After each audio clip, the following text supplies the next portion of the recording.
Welcome back, brothers and sisters. I'm Braden. This is Langley Outdoors Academy, and thank you for stopping by.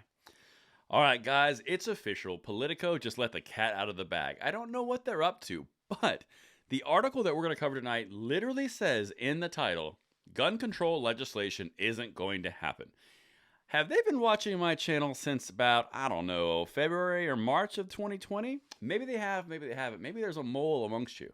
I have no idea. But that's what we're going to talk about tonight. It's linked in the description box below. I want to know what you guys think on this and spread this far and wide because they are trying to do two things with this article.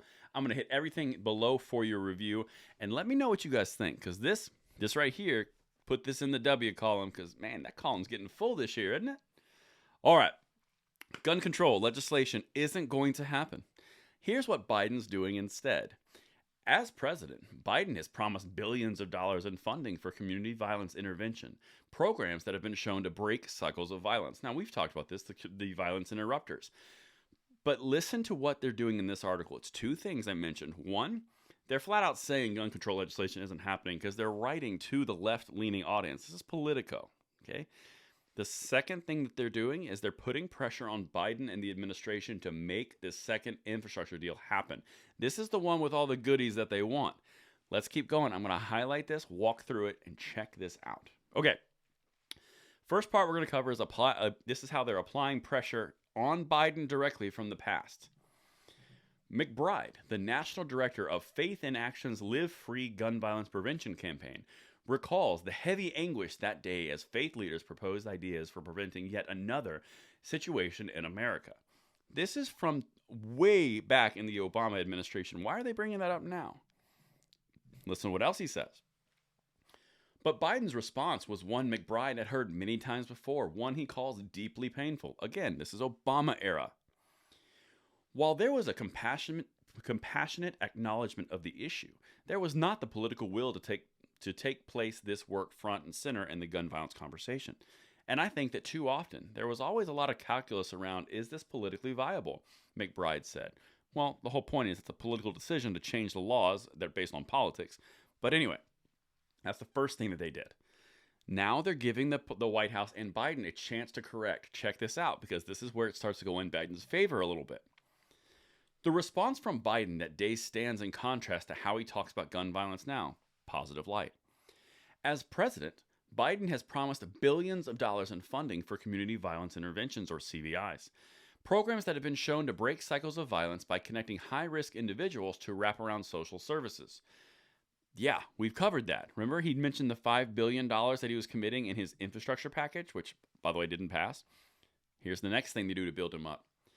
Biden proposed an additional $5 billion in CVI funding this spring in his Build Back Better agenda. We covered it a lot on this channel. An amount of money that was unattainable years ago as activists like McBride failed to secure figures closer to $600 million.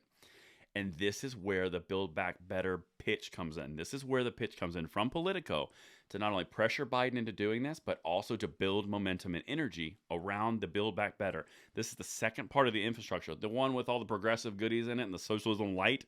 That's the one that didn't get passed. Listen to what they're doing, and this is one of the main reasons of this article.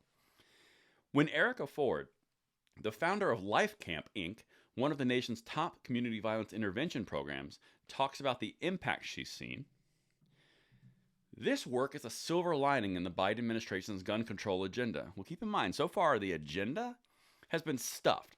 H.R. 8 and 1446 are dead. Chipman didn't get through as the ATF director. Nothing has happened except spending money, which lefties are really, really good at. But the possibility of turbocharging it with $5 billion infusion remains in limbo without a finalized deal on Biden's social spending framework. Here comes the threat. It's in limbo, lefties. We don't know if it's going to happen, so we're going to do an article all about it, making him look bad, then giving an opportunity, then highlighting how important this money is. And this is how they wrap it up. This is the last part. A White House official told Politico last week that the president is committed to supporting this work. Though the official wouldn't say whether the $5 billion will be cut down or nixed altogether, with negotiations still in flux, the official emphasized the administration has funded the CVIs through other different ways, through the American Rescue Plan, things of that nature. Like I said, if you want more detail, it's in the description box below. But this article, very important. It not only says to the lefties gun control ain't going to happen this time, guys, but it also puts a lot of pressure on the Biden administration and really emphasizes you better pass this. We want that $5 billion. And that is not a good thing for the lefties.